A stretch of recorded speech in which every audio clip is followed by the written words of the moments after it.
Hey friends, it's Rachel. Welcome back to my channel, and today I want to talk about traditional publishing, specifically the steps you have to take in order to get there. If you are traditionally published or trying to be traditionally published, then you probably already know the steps that you have to take in order to get into the industry, but for any viewers that don't know what it's like, I will briefly explain what the process is, and if you already know this information and you don't want to watch this part of the video, feel free to skip ahead using the timestamps below. I feel like a lot of people who aren't writers or have tried to go the traditional route think that you simply submit your book to a publisher once you've finished it. This may be how things used to be done in the past, but unfortunately it's not so simple anymore. Things have become a lot more complicated. The publishers are simply too big to go through every submission that they receive, so that falls to agents to do it for them. Agents work for agencies, and you have to submit your book to an agent that is accepting the type of book that you have. If an agent rejects your book, then you just keep submitting until somebody accepts or you decide to pursue a different route to publishing. If an agent accepts your book, then they do what you've basically just done, and they shop the book around to different publishers, hopefully trying to get one of them to accept it. If a publisher does not accept your book, then you just keep hunting for one that will. If a publisher does accept your book, then you are well on your way to getting a book deal. That's basically the simplified version. It's much harder than it should be.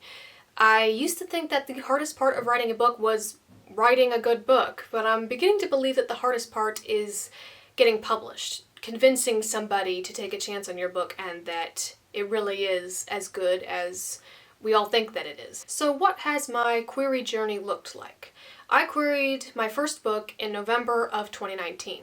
Now looking back, this was probably not a good idea since the holidays were right around the corner, but I didn't know that at the time. I just thought it would be best to put it out there, submit for the first time, and thinking that this might take a while, so it's better to do it now than later. The first book that I queried was my YA pirate fantasy book because it was done, it was ready, I was happy with it, and it was the only book that I had that I felt was ready to query, so I went ahead and queried it. The next book I queried is a YA fantasy dystopia, and I switched to querying that one because I felt like it was more marketable. But then I decided it needed a book too. I wasn't sure at first if I wanted it to be 2 books or if I just wanted it to be 1. So when I made the decision that I wanted it to be 2 books, I stopped querying it because I was like, I don't feel comfortable querying this without having the second book finished. The third book that I queried is the first book in a YA fantasy duology, and I switched to querying that one because I felt like it was the most marketable for YA, which was the market that I was writing for,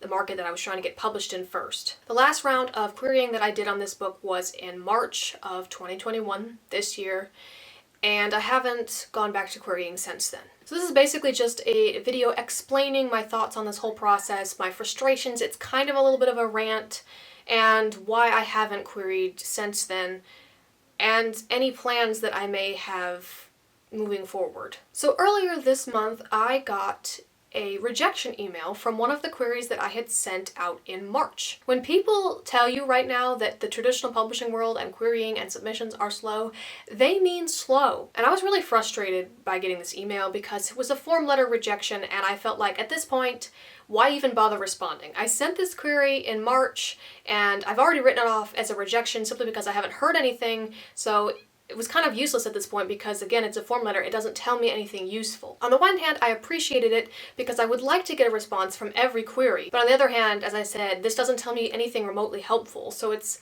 kind of like a smack in the face. And that's one thing about having to get an agent that frustrates me. The vast majority of them don't bother responding to you at all.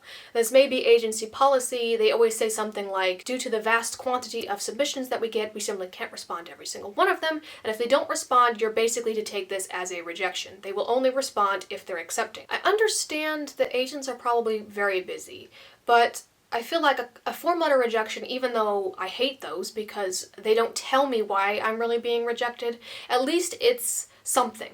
It's something to let me know that this agent is passing on my work, and so I won't be sitting around waiting to hear from them. I'll know that I can count them off my list and I can move on to finding a different agent to query.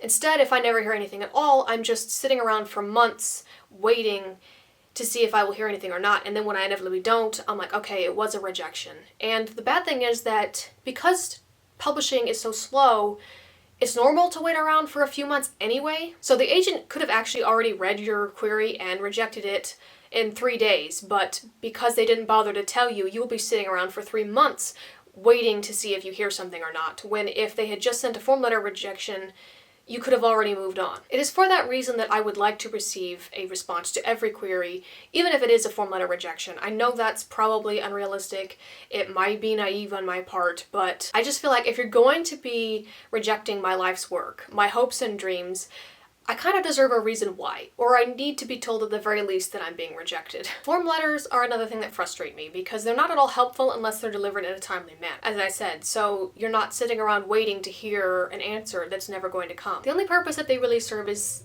informing you that you've been rejected so that you can move on to another agent, but they don't really tell you why you're being rejected, and that's frustrating. Of all of the queries that I've done over the 3 books that I have sent out to agents, I have not actually submitted that many times, but of all of the ones that I have sent, I have never once received personalized feedback.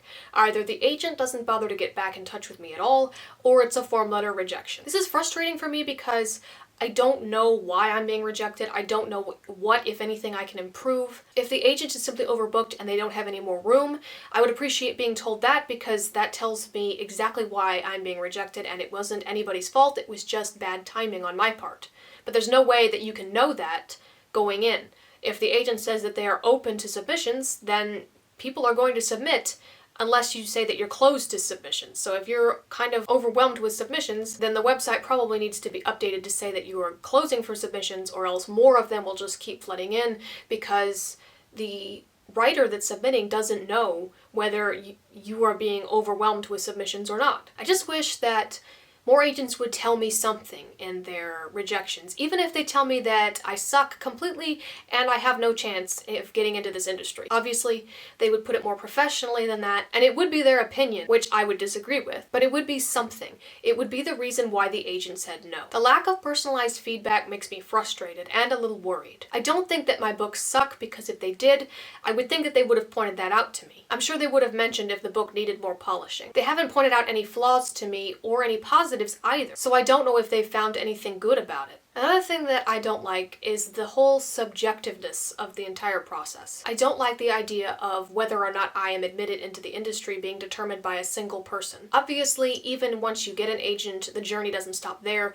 There are things like submissions and acquisitions that are determined by groups of other people within the publisher. And it is the policy of some agencies to share submissions with all of the agents that work at their agency instead of just the one that it was queried to. But most of the time, in order to get your foot in the door, much less the rest of you, it is up to one single agent. They determine whether you get into the castle or not. There are other doors you're going to have to go through down the road, but in order to gain admission at all, you have to get the agent. And who knows why agents reject the books that they do. Subjectively, they may think a book is bad when objectively it's not. Take Harry Potter, for example. It was also rejected by agents. And regardless of what you think of J.K. Rowling or the Harry Potter series, there's no denying how successful it's been. Now, there's no way that an agent or anyone else could have imagined just how successful Harry Potter would be. But somewhere along the line, someone looked at J.K. Rowling's work and said, yes, I'll represent that, or yes, I'll publish that. And I'm not comparing myself to Harry Potter, just to be clear, but the sentiment remains the same. There have been popular, wildly successful works that have been passed over because of the subjective nature of this industry. Someone didn't like it, so they said no,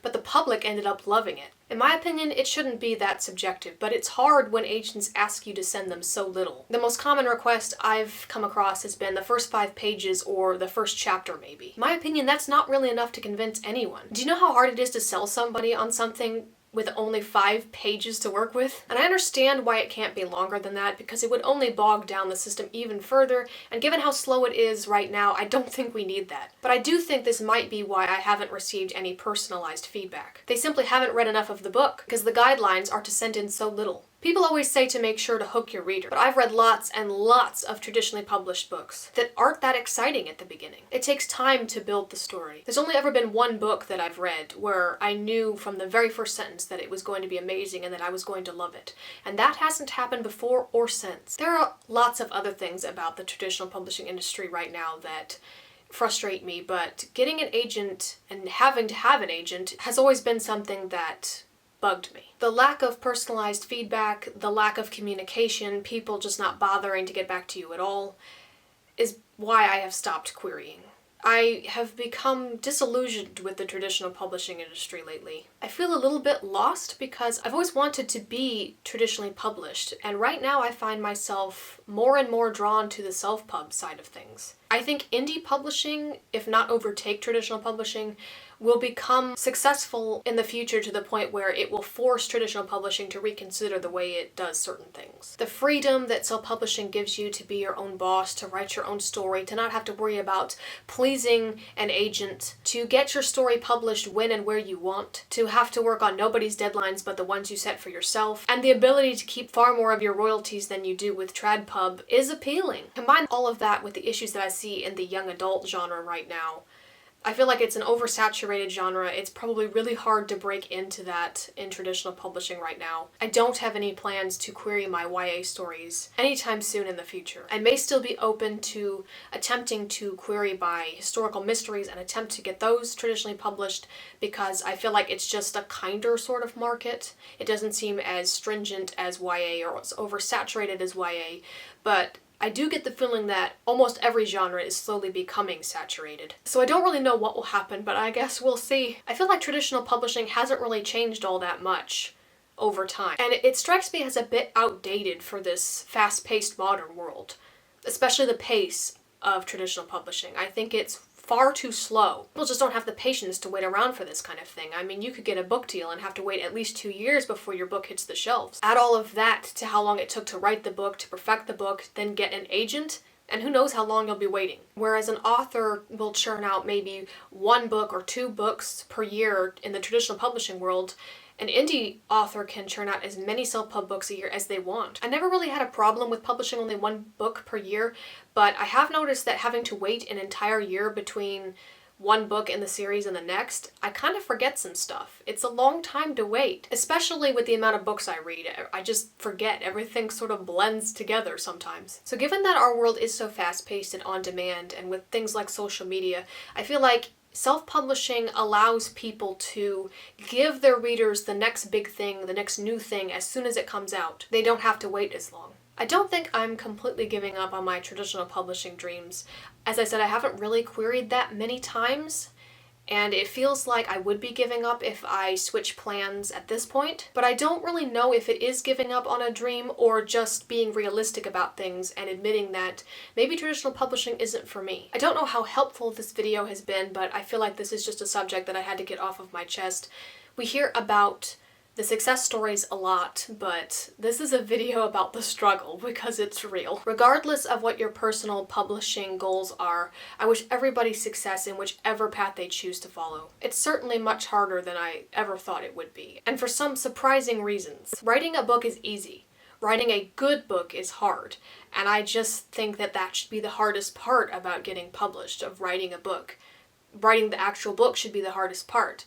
And publishing shouldn't be as convoluted as it is. At the very least, having some better communication would help tremendously. But that's all I have to say for this video. If you enjoyed, feel free to leave a like, comment, and subscribe so you don't miss out on any future content. I upload every week, and I appreciate each and every one of you. Thank you all for watching, and I will see you in the next video. Bye!